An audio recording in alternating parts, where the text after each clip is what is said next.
Hello student, आज हमारे पास में एक्सरसाइज 3.5 का क्वेश्चन नंबर 3 है, जिसमें दिया है कि निम्न रैखिक समीकरणों के युग्म को प्रतिस्थापन एवं वज्र गुणन विधियों से हल कीजिए और किस विधि को आप अधिक उपयुक्त मानते हैं। उपयुक्त का मतलब अच्छा, ठीक है।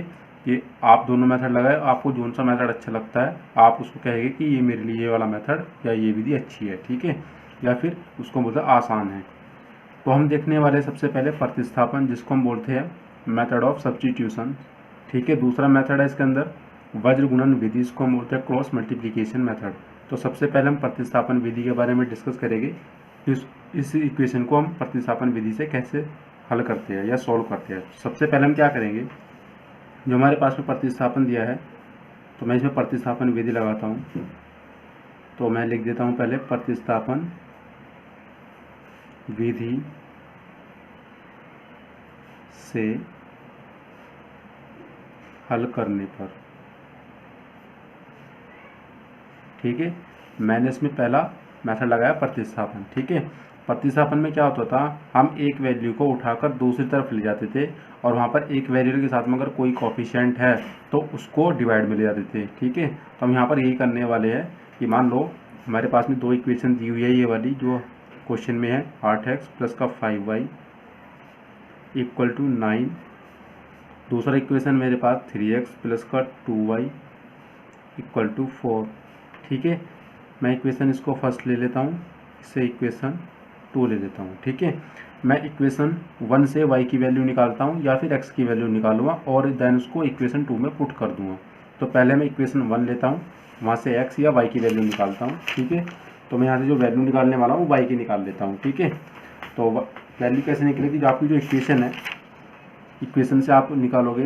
पहले इक्वेशन लिख देता हूँ मैं आपकी 8x प्लस का 5y इक्वल टू 9। ये आपका इक्वेशन था फर्स्ट, और यहाँ से आपकी y की वैल्यू निकालनी है। तो 5y आपका यहीं पर रहेगा, 9 इधर रहेगा, ये आपका 8x है प्लस में, इधर आके आपका माइनस का हो जाएगा 8x या 8x, या फिर y इक्वल टू ये आपका मल्टीप्लाई में है इसकी y की, तो ये आ जाएगा डिवाइड में। तो 9 माइनस 8x अपॉन 5, ये मेरे पास में y की वैल्यू आ चुकी है, ठीक है। अब मैं इस वैल्यू को इक्वेशन 2 के अंदर पुट कर दूंगा, ठीक है। तो इक्वेशन 2 के अंदर पुट कर देता हूँ उसको। तो यहाँ पर लिखता हूँ कि y का मान समीकरण या इक्वेशन 2 में रखने पर, ठीक है। जो वाला y का मान मैं इक्वेशन 2 में रख रहा हूँ, तो इक्वेशन 2 मेरे पास में क्या है, ये वाला 3x प्लस का 2y इक्वल टू 4। तो पहले मैं इसको नोट डाउन कर लेता हूँ वहाँ पर। तो इक्वेशन 2 है मेरे पास में 3x प्लस का 2y इक्वल टू 4। अब मैं यहाँ पर y की वैल्यू रखूँगा, तो 3x प्लस का 2 इंटू वाई की वैल्यू ये वो उठाओगे आप यहाँ से, तो 9 माइनस 8x अपॉन 5 और इक्वल टू 4। अब आपकी जो इक्वेशन है ये पूरी x के फॉर्म में आ चुकी है, ठीक है। तो इससे आप क्या करोगे, x की वैल्यू निकाल सकते हैं हम। तो 3x प्लस, अब ये 2 है, मल्टीप्लाई करोगे पहले 9 में, ठीक है, उसके बाद माइनस के 8x में, ठीक है, मल्टीप्लाई कर देते हैं हम। तो 2 9 18 या 2 9 18, इसकी मल्टीप्लाई करोगे आप यहाँ पर, तो ये आपको हो जाएगा 16x या 18, ठीक है, 2 8 16 और अपॉन में क्या आपका 5 इक्वल टू 4। इसके बाद आप क्या करो, दोनों में एलसीएम लोगे यहाँ पर। जब आप इसके अपॉन में 1 ले लिया आपने लिया यहाँ एलसीएम, आपका एलसीएम आता है 5, इसका इधर मल्टीप्लाई और इसका इधर। तो जब आप इसका मल्टीप्लाई करोगे तो 5 से 15 हो जाता है आपका ये, और जब 1 का मल्टीप्लाई इस पूरी टर्म के अंदर करोगे तो ये ऐसे ही आ जाएगा आपका 18 माइनस का 16x इक्वल टू 4, ठीक है। अब आप क्या करोगे, जो 5 है यहाँ पर डिवाइड में है, तो इसका मतलब ये यहाँ पर कहाँ में जाएगा, मल्टीप्लाई में, ठीक है। मैं इसको यहाँ ले देता हूँ, और यहाँ पर ये माइनस का 16x है, ये प्लस का 15x। तो जाहिर सी बात है माइनस तो होना है, पर माइनस का बचेगा प्लस का। अब उसके लिए चेक करते हैं कि बड़ी संख्या मेरे पास में कौन सी है, 16, और उसके आगे सिंबल कौन सा है, माइनस, तो इसलिए माइनस का x बचा है यहाँ पर, ठीक है। और यहाँ पर प्लस का 18 और 5 की आपने मल्टीप्लाई कर दी इधर, तो ये हो जाएगा आपका 20, ठीक है। या फिर अगले स्टेप में लिख देते हैं हम इसको, x की जो वैल्यू आने वाली है ये इधर माइनस x, ये 20 है, और आपका प्लस का 18 इधर हो गया माइनस का 18, ठीक है। अब इसको थोड़ा सॉल्व कर लेते हैं। तो माइनस का x इक्वल टू आपका कितना बचा, 20 में से आपने 18 को माइनस करा तो आपका 2 बचता है। ठीक है, अब आपका ये माइनस है इधर, आप इन माइनस को इधर ले आएंगे तो x की वैल्यू जाएगी कितना, माइनस का 2। ठीक है, अब आपके पास x की वैल्यू कितनी आ गई, 2। अभी जो आपके पास x की वैल्यू माइनस का 2 आई है, आप इक्वेशन फर्स्ट या सेकंड में रखने के बाद आप y की वैल्यू निकाल सकते हो, या फिर इस रिलेशन को आप यहाँ पर पुट कर दीजिए, y की वैल्यू आपके पास में आ जाएगी। ठीक है, ठीक है, तो मैं यहाँ पर इसको इक्वेशन थर्ड लिख देता हूँ और इस x की वैल्यू में यहाँ पर पुट कर देता हूँ। ठीक है, तो यहाँ पर लिखता हूँ मैं x बराबर माइनस का 2 समीकरण 3 में रखने पर, 3 में रखने पर। ठीक है, क्यों रखा, इसलिए रखा क्योंकि मेरे पास में y की वैल्यू निकालनी है हमें। ठीक है, तो y की वैल्यू कितनी हो जाएगी, 9 माइनस का 8, x की वैल्यू मेरे पास माइनस का 2 आ गई है। ठीक है, अपॉन 5। थोड़ा सॉल्व करते हैं इसको अब आगे। जब आप 8 की मल्टीप्लाई करोगे इसमें 2 में तो कितना हो जाएगा, 16, बट ये माइनस का है तो ये, और ऑलरेडी यहाँ पर भी माइनस का, तो माइनस माइनस का हो जाएगा प्लस, तो यहाँ पर हो जाएगा 16 अपॉन 5। तो y इक्वल टू 16 और 9 होता है आपका 25। ठीक है, डिवाइड बाई 5। जब आप इसको डिवाइड करोगे तो आपकी वैल्यू कितनी आएगी, 5 पंजे 25, यानी कि 5 आ गई आपकी वैल्यू। ठीक है, तो हम कह सकते हैं कि प्रतिस्थापन विधि से हल करने पर x की वैल्यू कितनी है, माइनस का 2, और y की वैल्यू कितनी आ गई, 5। ठीक है, अब हम इसी क्वेश्चन को दूसरे मेथड से अप्लाई करेंगे। वो हमारा मेथड है क्रॉस मल्टीप्लिकेशन मेथड या वज्र गुणन विधि। ठीक है, आप चाहे कोई सा मेथड लगाओ, आपकी जो x और y की वैल्यू आएगी हमेशा समान आएगी। ठीक है, अगर यहाँ पर -2 और 5 है y की वैल्यू, तो आप वज्र गुणन जो विधि लगाओगे तो वहाँ पर भी आंसर यही आएगा। अगर आपका आंसर ये नहीं आया तो इसका मतलब आपने क्वेश्चन गलत किया है। तो हम आप दूसरी विधि देखते हैं। तो दूसरी विधि लिखने से पहले हम क्या लिखेंगे, जो उसका रूल होता है क्या, पहले उसका नाम लेते हैं, जो हम मेथड लगा रहे हैं वो वाला टॉपिक लिखेंगे। तो इसमें लगाएंगे वज्र गुणन विधि। ये हमारा वज्र गुणन विधि लगा दिया हमने, से हल करने पर, से हल करने पर, तो सबसे पहले हम क्या करेंगे, हमारे पास जो इक्वेशन है वो लिख लेते हैं। हमारे पास जो इक्वेशन है 8x प्लस का 5y और इक्वल टू आपका 9 है, या फिर इस इक्वेशन को मैं ऐसे भी लिख सकता हूँ 8x प्लस का 5y और इधर में आकर प्लस है आपका 9, इधर आकर होगा माइनस का 9 इक्वल टू 0। ठीक है, इक्वेशन बनती है आपकी। दूसरा इक्वेशन क्या था आपके पास, 3x प्लस का 2y इक्वल टू था आपका 4। ठीक है, मैं इसको भी चेंज करूँगा कैसे, कि 3x प्लस का 2y और माइनस का 4 इक्वल टू 0। ये इधर प्लस का 4 है, इधर आके माइनस में हो गया। ठीक है, अब मैं इक्वेशन मान लेता हूँ इसको third and fourth and fifth. ये मेरी इक्वेशन कौन सी है, 4 एंड 5। ये हमारा आंसर पहले आ चुका है। अब हम इस वाले मेथड को देख रहे हैं। ठीक है, तो सबसे पहले हम क्या करेंगे, तो इसकी कंपेयर करते हैं एक रिलेशन से। एक रिलेशन क्या होता है वो, कि a1x प्लस का b1y प्लस का c1 इक्वल टू होता है 0। दूसरा रिलेशन होता है मेरे पास a2x प्लस b2y प्लस का होता है c2। ठीक है, अब आप इन जो हमारे पास में ये वाले समीकरण हैं, आप इनकी तुलना फोर्थ एंड फिफ्थ की तुलना आप इस वाले इक्वेशन से करो, और जो x के कोफिशिएंट में जो वैल्यू है वो किसकी वैल्यू होगी, a1 की वैल्यू। ठीक है, तो a1 की जो वैल्यू आई है मेरे पास में यहाँ से आती है वो कितना, 8, एंड b1 की जो वैल्यू आपके पास आई है 5, एंड c1 की जो वैल्यू आपके पास माइनस का 9। ठीक है, इसी तरह a2 की वैल्यू आपके पास 3, b2 की जो वैल्यू आपके पास 2, एंड c2 की जो वैल्यू आपके पास माइनस का 4। ठीक है, अब हम चेक करते हैं वज्र गुणन विधि के अंदर रेशियो, उनका अनुपात। ठीक है, गुणांकों का अनुपात चेक करते हैं। तो गुणांकों का अनुपात चेक करने के लिए आपको क्या करना होगा, a1/a2 करते हैं। ठीक है, ये कितना 8/3। दूसरा अनुपात चेक करते हैं b1/b2, ये आपका 5/2 है।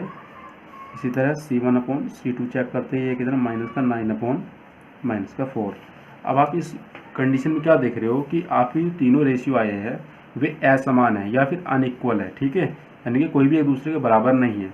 जब आपकी कंडीशन अप्लाई होती है एक दूसरे के अप्लाई नहीं है, तो आपका केस जो बनता है या कंडीशन जो बनती है ये वाली बन जाती है कि A1 नॉट इक्वल टू किसके है, B1 अपॉन B2 के। और जब आपकी ये वाली कंडीशन सेटिस्फाई होती है, इसका मतलब होता है कि आपके पास उसके अद्वितीय हल आ रहे हैं। ठीक है, अद्वितीय का मतलब यूनिक सॉल्यूशन।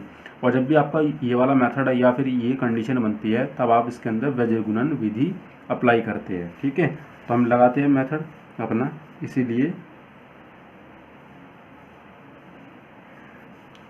वज्र गुणन विधि से। ठीक है, हमने यहाँ क्रॉस मल्टीप्लिकेशन मेथड लगा दिया है।